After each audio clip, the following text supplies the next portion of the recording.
Okay, so apa beza puasa di Malaysia dan puasa di Indonesia?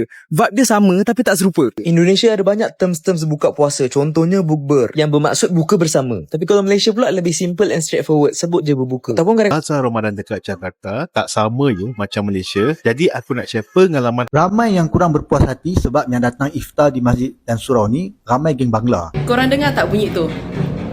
It's 2 AM guys. Warga Malaysia mengaku kagum melihat suasana Ramadan di Indonesia. Bagi mereka bulan puasa di Indonesia terasa jauh lebih hidup dan membumi. Tradisi membangunkan sahur yang masih terdengar di kampung dan perkotaan. Budaya ngabuburit yang memadati ruang publik hingga fenomena war takjil yang bahkan diramaikan warga non-muslim. Menghadirkan potret toleransi yang terasa hangat dan natural. Ramadan di Indonesia tampak bukan sekedar ibadah, tetapi juga perayaan sosial yang menyatukan banyak lapisan masyarakat. Kekaguman itu muncul karena kontras yang mereka rasakan di negeri sendiri. Di Malaysia, suasana Ramadan dinilai tidak selalu sehangat itu. Di sejumlah kota, persoalan membludaknya warga asing kerap menjadi keluhan publik. Antrian panjang buka puasa gratis di masjid seringkali dipenuhi pendatang. Hingga memicu rasa tidak nyaman di kalangan warga lokal yang merasa jatah mereka tersisih. Korang dengar tak bunyi tu? It's 2 AM guys.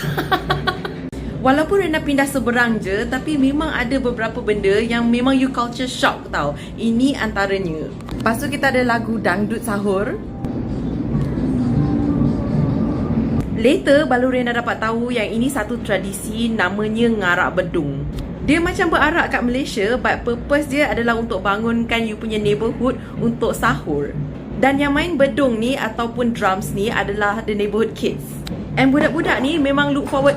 You guys dengar tu mercun. Kadang-kadang diorang akan bakar mercun juga untuk bangunkan orang.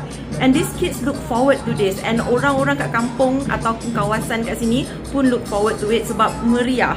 Ada feeling-feeling puasa raya macam tu.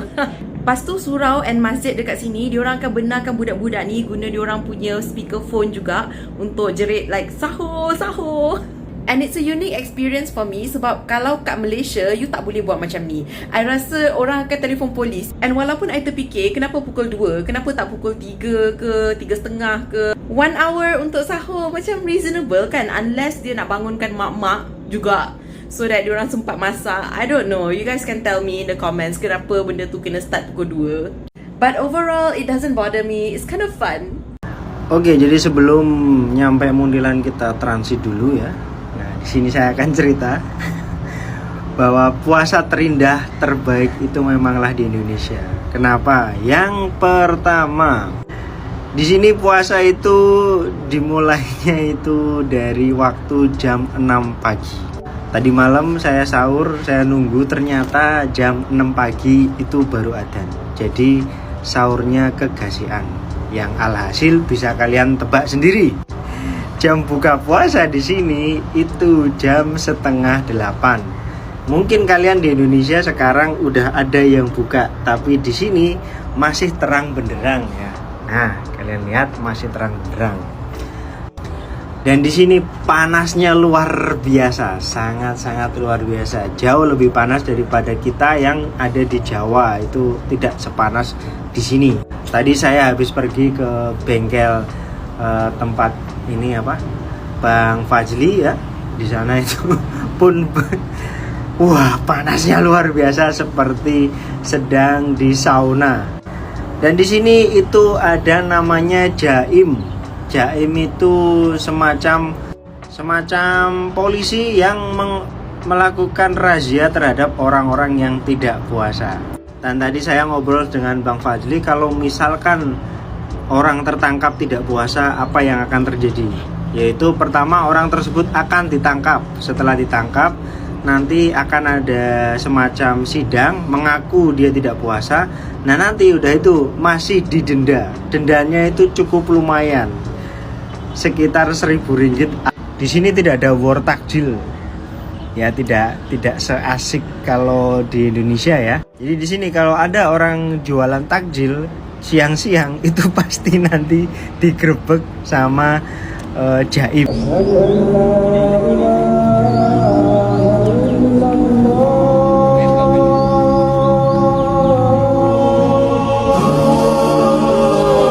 Ramai yang kurang berpuas hati sebab yang datang iftar di masjid dan surau ni ramai geng Bangla. Sebagai seorang yang memang berbuka di masjid, saya memang nampak perkara ni berlaku. Pertama, kita tak boleh halau sesiapa dalam kalangan umat Islam yang nak berbuka di masjid dan surau. Kedua, kalau korang perasan, geng Bangla ni dia selalu datang dalam 30 minit awal dan dia terus penuhkan tempat duduk dan ambil makanan siap-siap. Jadi, nak tak nak, anda juga kenalah datang 30 minit lebih awal atau lagi awal lagi bagus. Kemudian, geng Bangla ni dia akan bagi tahu pada kawan-kawan dia yang lain untuk datang juga berbuka di masjid dan surau. Sebab itulah kita tengok setiap hari mesti meningkat jumlah kedatangan geng Bangla ni berbuka puasa kan. Jadi, kita pun kenalah buat benda yang sama. Datang awal dan ajak lebih ramai kawan-kawan kita datang juga berbuka di masjid dan surau. Itu yang terbaik.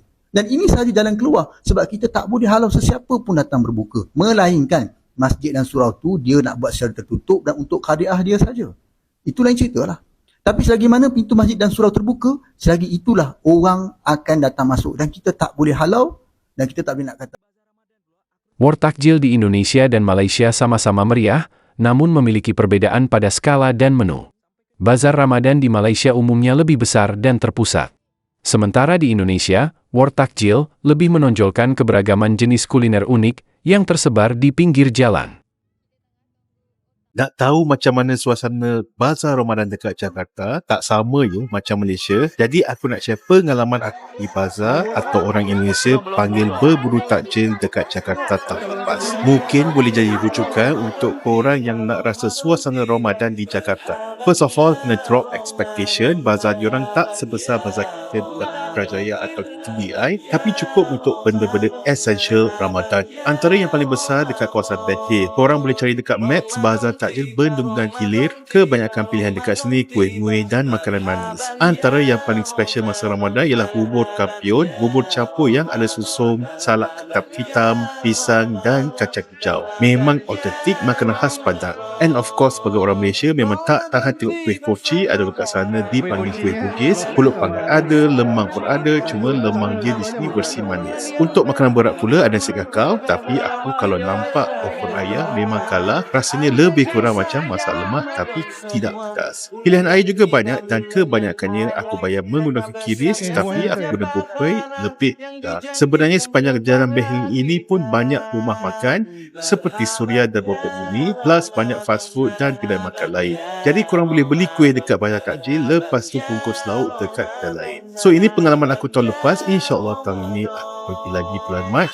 Kalau orang Jakarta ada pot lain selain Ben Hill, share dekat komen, especially makan yang wajib try.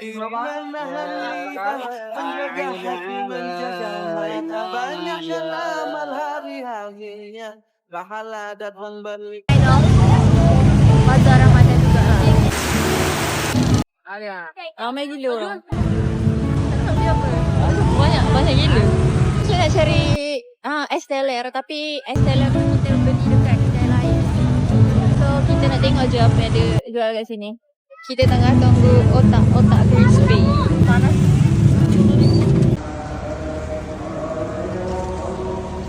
Tuan-tuan, dalam jam hampir 12 malam di Pekanbaru ni, kita dapati Quran masih lagi berkumandang di surau-surau dan di masjid-masjid. Tadarus bacaan. Kalau tempat kita kan, ramai je yang nak hantar surat layang.